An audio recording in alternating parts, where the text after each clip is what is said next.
With the roof completely done and the garage is fully set up, that is now a fully functioning dream shop of mine that I could never have imagined.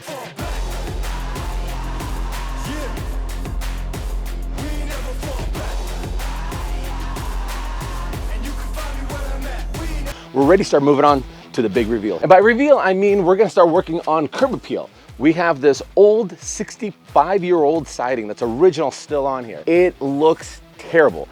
I would like to find matching kind of siding, but the problem is it's chipping away so much, and on top of it, I can't find a perfect match for it. So we're gonna have to give it a brand new modern siding that'll actually make it last a lot longer. This is a terrible functioning setup. This is the bathroom window. There's no curb appeal to the front door. There has to be something grandiose here to make it pop from the street.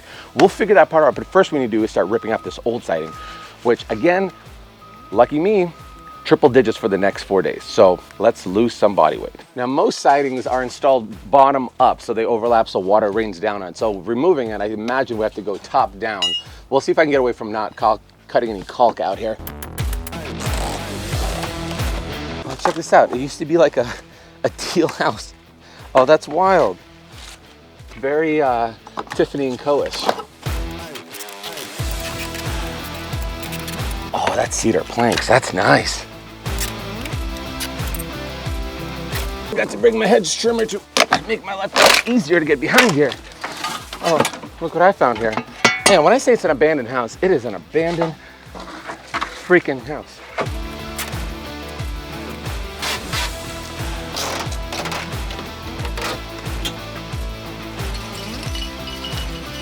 Should go to an antique shop.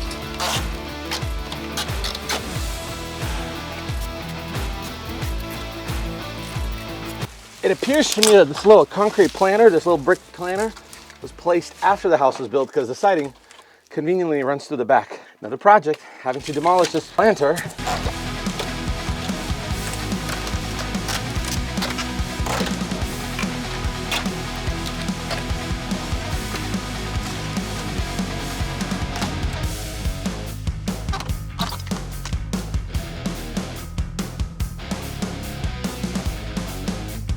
So through my recent discovery, check what I found. This is the old AC unit, definitely out of date. I don't know if it works or not, but here's the fun part. It's not even strapped in. It's supposed to be anchored to this concrete pad. It's just sitting there, so you know, you can just pick it up and walk away with it. Oh, son of a gun, went right through my sneaker. Nail went through my boot. Got the legs all cut up and scratched up by the weeds. 100-degree weather, it's only been an hour. I'm sweating like a pig through this brim.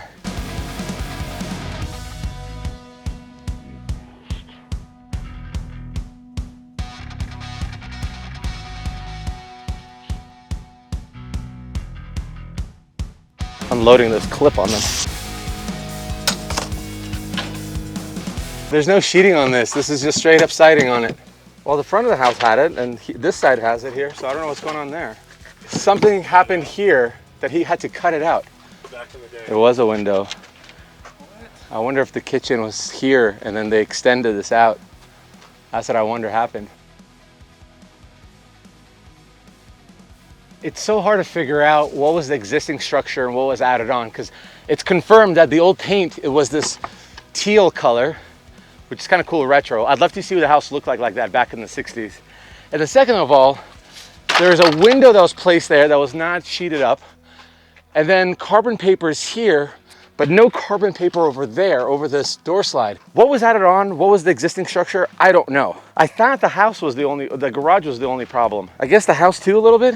Guys, we're gonna take a quick break from taking care of the siding on this house and talk to you about sponsors of today's video, RainPoint. I'm really excited about this product from RainPoint. It's their RainPoint Plus garden watering system. And the reason I'm excited about this product is because the backyard, I've been meaning to put some greenery, some bushes, some plants in that corner, but I don't have any irrigation connected to it. So I have to dig up all this rock, dig up canals in this grass, put all this line to connect to my irrigation, and that is not something I wanna do. Well, that's where RainPoint Plus water gardening system comes in place. This is a fantastic product that if you do want to have a garden that needs to be watered and you don't have any irrigation there, or you need your lawn, your backyard, your front yard to be watered, this is the product for it. Look how easy it works. Simply connect your 2-zone watering timer to your outdoor faucet, then get the lines that you need to be watered.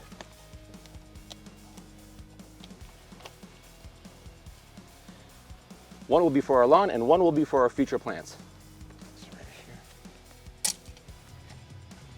Then after pairing the device to our HomeGuard app, we're able to control and set schedules for our 2-zone watering to take place. So for example, I could come into my left sprinkler, that is my lawn, and I could set my schedule accordingly, have a plan in place, set even rain delay. And if it rains, you can delay it for 24, 48, or 72 hours, which makes irrigation way more efficient. And of course, the same goes for my second zone, the right zone, and that is going towards where our plants are gonna be. I could set the same schedule there. It doesn't need as much water as my lawn, which will make it perfect opportunity to do appropriate irrigation. And what's cooler than that, for the plants, I could switch my mode from irrigation to simply a mist mode and set the time that I'd like it to run for, and it'll give me the mist that will not use too much hard water, switching it, and it will give me the amount of water that's actually using in liters. And the RainPoint comes with a display hub that has all of your devices hooked up to it that'll show you your gardening and watering plan with the amount of water that's used, so you don't have to waste a single drop. Not to mention it has a bunch of handy stuff like today's forecast, the temperature that is inside, outside, the humidity, the time, the date, all this handy stuff that helps you stay inside while making sure all of your systems are operating smoothly. RainPoint Smart Plus Garden watering system also comes with a flow meter that gives you the exact amount in gallons or other metrics to how much water to fill up your hot tub, maybe your pool, take it camping with your RV, or any other applications like watering your lawn or your delicate plants, making sure not a single drop of water is wasted. RainPoint is offering a special discount to the viewers of this channel when you head to rainpointonline.com or simply click the link in the description below. Use my promo code MrBuildIt20 off. We'll receive 20% off their order all the way up to October 31st. So wait no longer, click the link. Thank you, RainPoint, for sponsoring this video. Now let's go back to fixing the siding.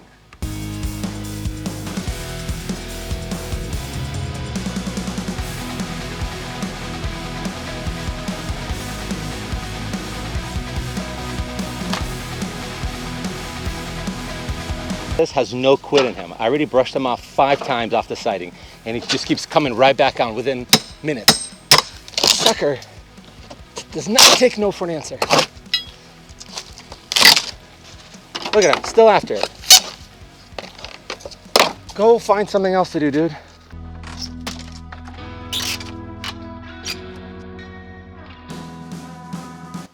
Oh, there's their nest. Yeah, they've been hiding in the siding right over there. I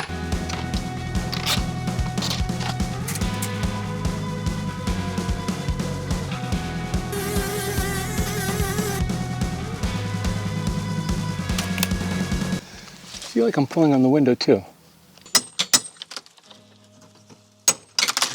Okay, so take the bottom piece off first and then pry the sides from the bottom. It's like they were nailed. I could see them. They were nailed through this trim. The windows were nailed through the trim. Can I just catch a break? Oh, look how rotten this is.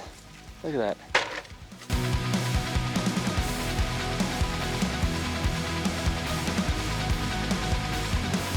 No way. Now this is how it should be coming off. That's how it should be coming off. So the nice thing about redoing all this trim as well, and I know you guys are gonna say, oh, you should redo the windows. It's not in the budget, so buy my merch so I could buy new windows. But you're supposed to have, with modern day code, waterproofing tape going around the perimeter of the window. So you have carbon paper and then waterproofing and nothing gets in. This doesn't have it, this is pre that invention. So the nice thing is we'll be able to put it on. Oh, straight to the heart. You wanna see some Mickey Mouse? Look at this. This is a window. This is a window. This is a pane of glass that's sitting on top and secured by little trim pieces. Somebody's made up a window. So now I have to figure out either to block this off, keep these 2 windows, or block the entire thing off because you don't need really windows in the kitchen. But then I'm sure keyboard warriors are going to be like, well, it'd be nice to look outside. So, or figure out a way to put 1 giant window, which means more money spent. All right, all the siding is officially off. This part over here, we're gonna cover this OSB because I need to make a better transition.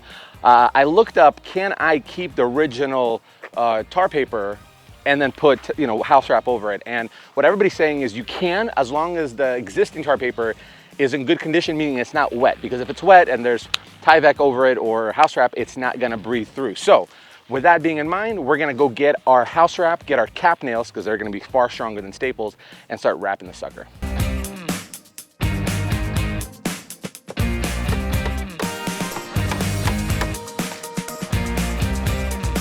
The advantages of having a nice long house wrap is that you don't have to layer it. The disadvantage is when you have a short house like this, you gotta finagle it.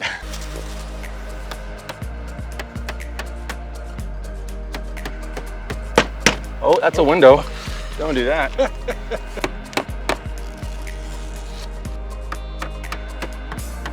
So I'm not gonna house wrap this section yet. Reason why is this is a bathroom window, and I'm gonna get rid of it to create a little bit more curb appeal. This is weird. You're taking a deuce and then Amazon package shows up like Tim says.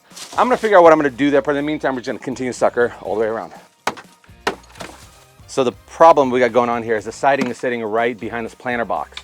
We could possibly, I don't think we even get a new siding in there because this is a tapered 1/4 inch down to a 3/4 inch.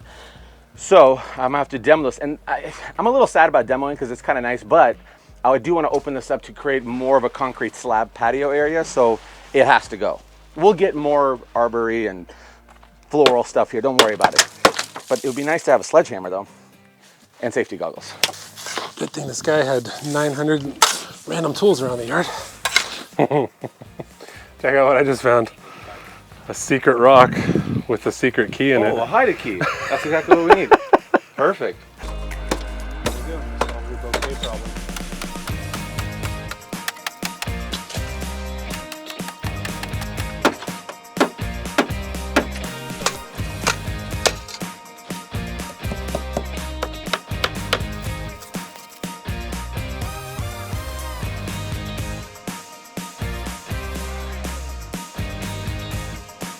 Day 2 of working on this thing, we're not messing around with wasps anymore. I was gonna say the F word, but this is a family-friendly network. Wasp killer. We're about to kill these sons of guns. Say hello to my little friend.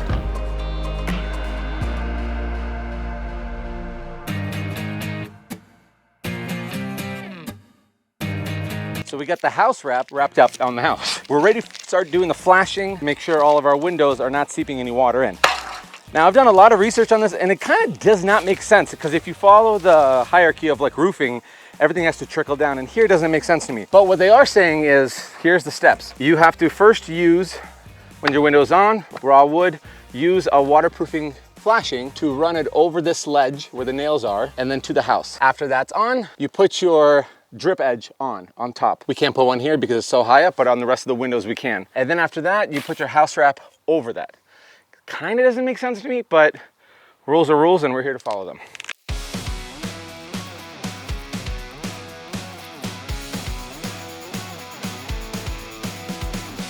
All right, so here's the reason why it kind of did make sense to me. Well, the drip edge goes on top of this flashing, which I kind of get it and I kind of don't because there's still nails on top of it. Maybe this stuff will prevent it from leaking through. But the second reason it didn't make sense is I'd imagine this tape would be connected to the house wrap and attached to the metal here. That makes sense in my head, but that's not the order sequence they want us to go by. So here we are.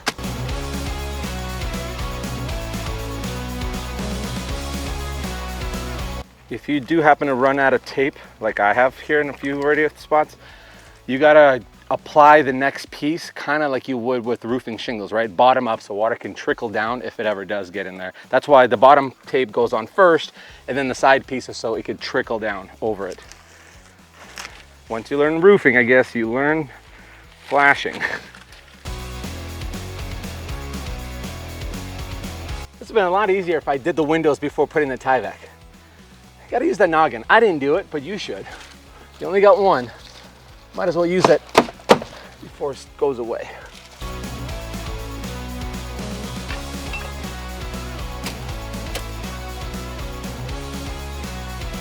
See, this is what I mean. I would imagine this would be covering everything because yes, everything's dripping off the pan, not going on the wood with the waterproofing tape, but then what happens when it trickles behind here?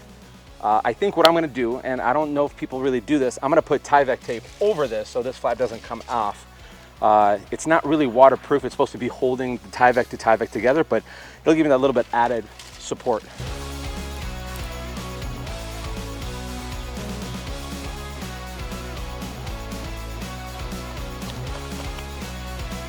Not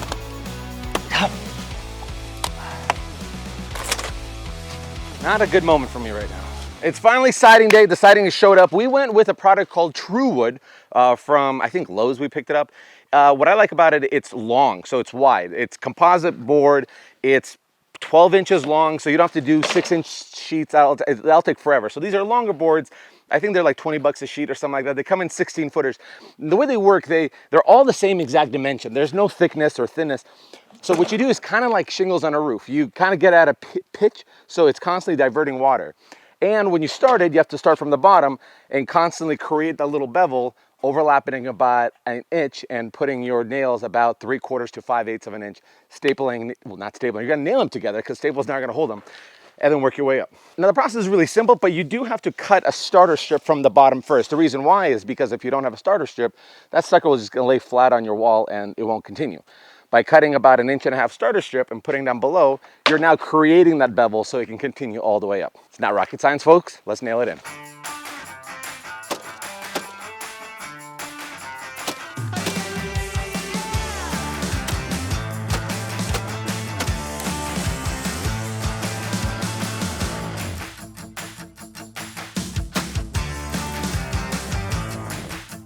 What I love about this product specifically, I haven't used it enough, but they gave me instructions. The manufacturer gave me instructions, which is incredible. And they're giving you the alignment patterns and nailing patterns and the type of nails, make sure they're exterior nails. But the product's very simple. The only thing really you have to keep in mind is you have to create a gap that's 3/16 on both sides to allow for wood expansion and contraction. When you nail it, nail them 16 inches on center, make sure you're hitting the studs. And then the only places that you nail below as well are on the ends, and the idea behind it, you'll have a trim piece running through it and it'll conceal all of those nail holes. Nothing better when they make something dummy proof like me.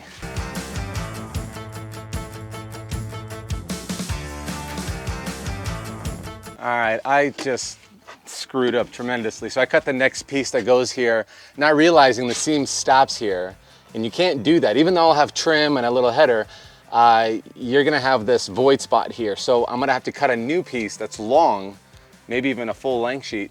That way we minimize the amount of seams. And that kind of brings me to the next note here is, just because these are 16 footers, you can't just willy-nilly start slapping them on because your transitions are gonna be in these weirdest funky places. So kind of have to watch it. Divide each section in two and then watch your seams.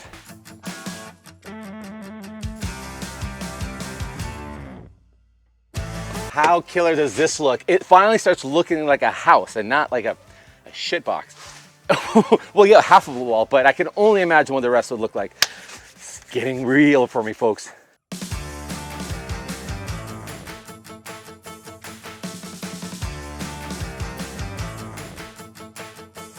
You know, siding doesn't suck as much as roofing. I think if I had a choice to do something for the rest of my life, it would, I'd probably prefer siding than roofing. It's just all these little cuts. Fortunately, I don't have any like outlets or anything out there. It's just because it's an old house. Might put one later, but I'd rather not be on a roof right now.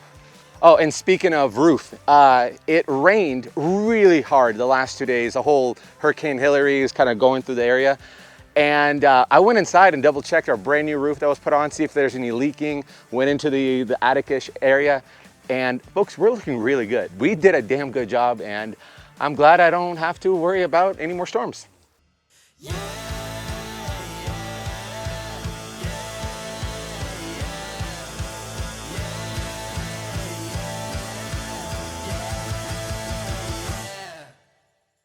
Whew, we got an entire wall done in about probably 3.5 hours. It looks fantastic. Now we're gonna start working on the front side of the house to get a little bit more curb appeal.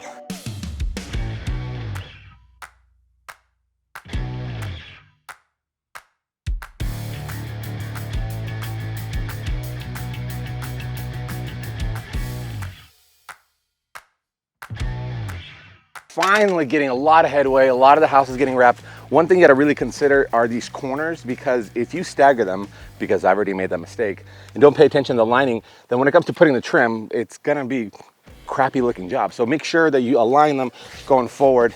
Mistake that I caught myself doing, don't be caught sleeping.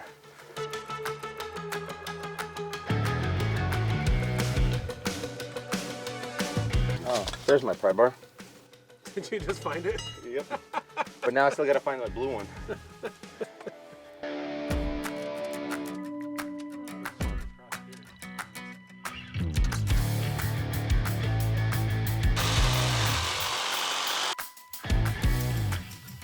So we got ourselves in quite the predicament. It's some of these transitions are gonna be driving your brain crazy. This piece needs to go up like that so it could go run under that eave. The problem is that there's gonna be a seam on top there that you could either put a trim piece over, which will look ugly, or you make it 3/16 wide and just caulk it to allow for wood expansion and contraction. You either put a seam on top, which there's water dripping down, or you put a seam down here below in this little corner. And I don't know, I think that might be my best case scenario is seam down below. You kind of have to pick and choose your battles, and this is the hill that I'm gonna die on. All right, I think we figured something up. We got this under, didn't have to do a seam here, and the seam that I was concerned about here is non-existent because another piece is gonna overlap that by 1 inch, so it's gonna perfectly conceal it. I love when things work themselves out. This section of the roof is a real because I got to figure out all these angles here. Fortunately, it's not a hot day, but I wish I paid attention in math a little bit better.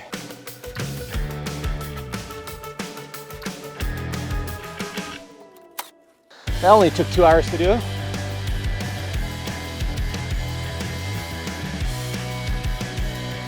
All right, what is an abandoned house project without crap constantly going wrong? So apparently he poured this concrete footing or concrete pad and it's touching the concrete footing of the house, and that's interfering with our siding. And I tried notching this out, but this is a horrible situation. Even if I cut a good one, you're just asking for water to start seeping into crap. So I'm gonna have to pause here.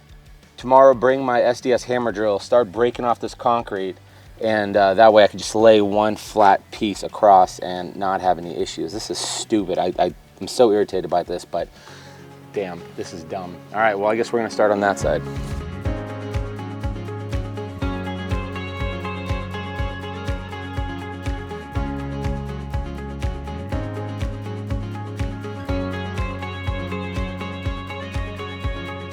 You guys haven't seen the side of the garage yet, have you?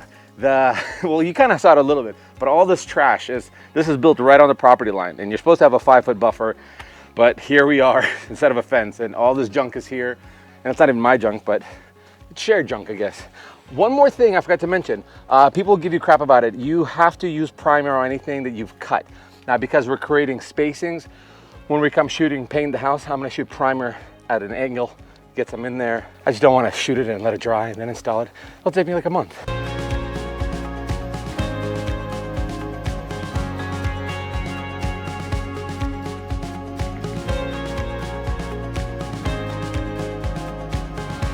I finally got my SDS hammer drill, broke off and chiseled off all this concrete so I can fit a full piece in here. Here's the problem. Because we had to start on that side for time's sake, this would have been smarter to continue. But I got to make sure my elevation of the footings is correct so that these puppies line up perfectly. If I need to trim something, I need to trim right now, not later. I don't know if this is going to line us up right now. I think this is going to be overlapping it. All right, so we put our brains together here, and I think we came up with that idea. It's not a win-win situation, but you have to kind of pick and choose where you want to have the imperfection. Option A, we adjust for this elevation and this corner is going to be off. So meaning by these are going to be overlapped, staggered, and that's not pretty at all. Option B is to remove this section and start this line, continue it here, but the side of our siding is off, so it's a corner there. That one's probably more visible from the road. This one with the shutters and the bushes and all that stuff, I think it's gonna be a little more concealable. It's not the best idea, but it's the idea that we have to be in, unfortunately. Drop it down over, yeah.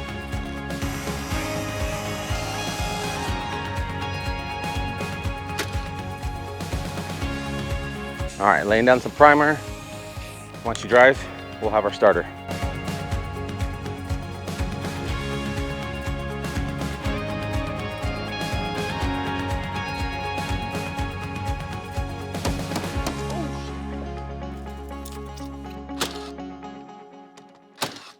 We got the last piece of siding on. This is stupid exciting for me, stupid exciting. It doesn't look like a piece of crap house from the neighbors anymore. Actually, it looks somewhat halfway decent. I gotta go to the lumber store and pick up the trim, so we start wrapping the windows, the corners, and all that fun jazz, and all the seams. We're getting there. All right, big day for the young man today. A couple of things. Woke up with a cold sore on my lip. That's neither here nor there, not happy about it, but another big thing is we have our trim. We're ready to start masking off this puppy and looking at it pretty. 1x4, same material from True Wood, this composite stuff. Gonna use for the windows. 1x6s are gonna go up on the fascia here to give it that beefier look. All right, no rocket science here. One's gonna stack it, one's gonna hug it. We got this little rinky-dinky piece we gotta get rid of, but that's tomorrow Alex's problem.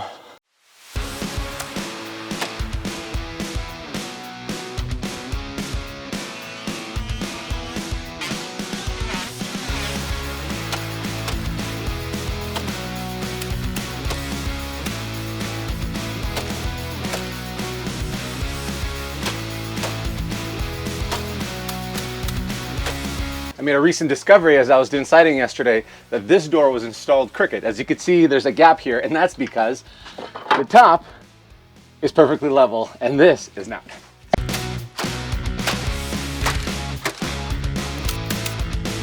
So one thing with lap siding is there's two ways of doing it. One is specific actually to fiber cement siding. It looks the exact same thing, but different composition.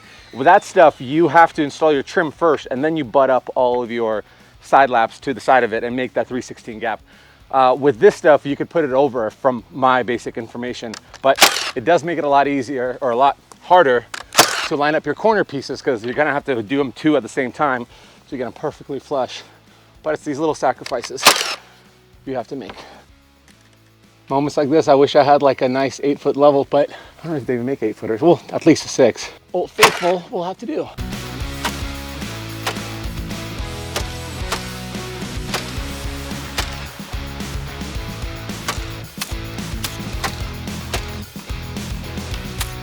You probably noticed there's a gap between them. Well, that's because they're lapped and you don't know where it's gonna fall. So my approach to the solution is gonna be get another 1x2 piece, put it underneath. So it's cool because it'll give you this like 3-dimensional look while concealing our little gappage.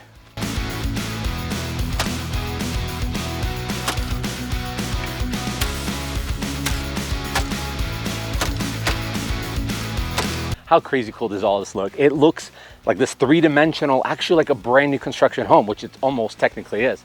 We got the trim up, it looks incredible. Up next, we're gonna do the fascia. The fascia comes and covers this section right there. I made sure when we did the roofing to create a little 1-inch gap underneath so we can just slide it theoretically without any issues and then start nailing it down into those ceiling joists. It's getting real right now. It's getting really, really real. Lining our studs, making sure it's gonna be easy install, because I am done working hard.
We got the fascia up, we got the siding up, we got the trim up. Tim and I are gonna throw some soffits on there, but I'm not gonna bore you with it. It's just gonna go underneath there, nothing too crazy. Once it's all tidied up, I'm gonna show you guys how great this looks from the before to after. All right guys, it's been about a week and a half later since I said, let me finish up the last siding. It is taking incredibly longer than I expected, just because of all the small little trim pieces you gotta do around the soffit boxes and all that stuff. But regardless, it's all here, it's all done, and I spent way too much money on the siding. Probably as much as roofing, but check out this big reveal.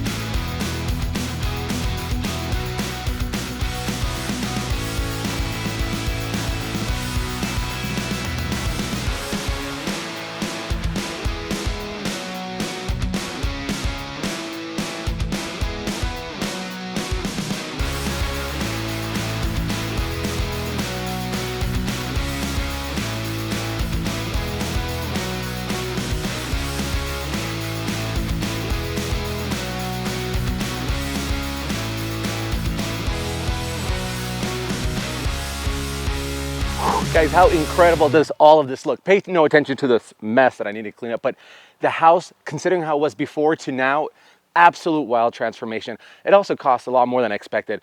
I usually do budget breakdowns. Here, it was roughly around $3,500 just for the siding alone, not counting the house wrap or the nails, which you might as well add an extra 150 bucks, but beats paying somebody else to do it, because I think somebody else to do it is close to like 10 grand, which that's a rifle number to pay because it's a lot of freaking work. But thanks so much for watching. Make sure you tune in for the next week's video where we're gonna start painting this entire sucker. I got a really great color scheme idea that I'm excited to share with you guys. And in the meantime, here's a cool video that I think you might enjoy.